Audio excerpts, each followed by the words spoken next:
presented by Aishwarya Music Maithili। जे 4 साल में हो जाई रिटायर, जे 4 साल में हो जाई रिटायर, बोला का होई आर्मी लवरा के, जे 4 साल में हो जाई retire. Singing by Monu Michael। बोला का होई हो, बोला का होई, बोला का होई आर्मी लवर के, जे 4 साल में हो जाई रिटायर। बोला का होई आर्मी लवर के, जे 4 साल में हो जाई रिटायर। डर हटी तो फाटी करे जवान, जे 4 साल में हो जाई खत्म। बोला का होई हो, बोला का होई, बोला का होई आर्मी लवर के, जे 4 साल में हो जाई रिटायर। बोला का होई आर्मी लवर के, जे 4 साल में हो जाई रिटायर, जे 4 साल में हो जाई रिटायर।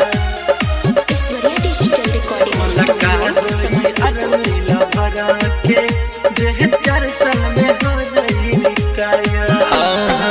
माटी में मिल गईल सारा पढ़ाई, पढ़ले माई बाबू कर्जा उठाई। सुनी के आज सबके बता रुआई, सुनी के आज सबके बता रुआई। माटी में मिल गईल सारा पढ़ाई, पढ़ले माई बाबू कर्जा उठाई। सुनी के आज सबके बता रुआई, सुनी के आज सबके बता रुआई। सारा सपना पर फेर देले पानी, सरकार हो गईल इतना कायर। बोला का होई हो, बोला का होई, बोला का होई आर्मी लवर के, जे 4 साल में हो जाई रिटायर।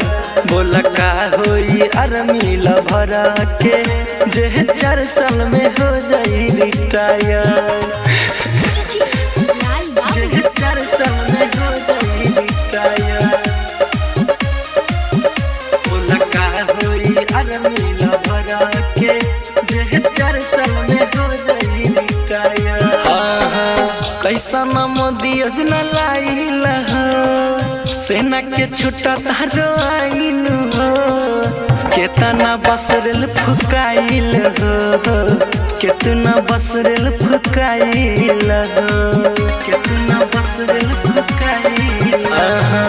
कैसन मोदी योजना आइल हो, सेना के छुट्टा तारो आइल हो। केतना बसरेल फुकाइल हो, केतना बसरेल फुकाइल हो। मोनू माइकल का बता सच्चाई, याद मितले सह गईल घायल। बोला का होई हो, बोला का होई, बोला का होई आर्मी लवर के, जे 4 साल में हो जाई रिटायर। बोला का होई आर्मी लवर के, जे 4 साल में हो जाई retire. Aishwarya Digital Recording Studio, Samastipur.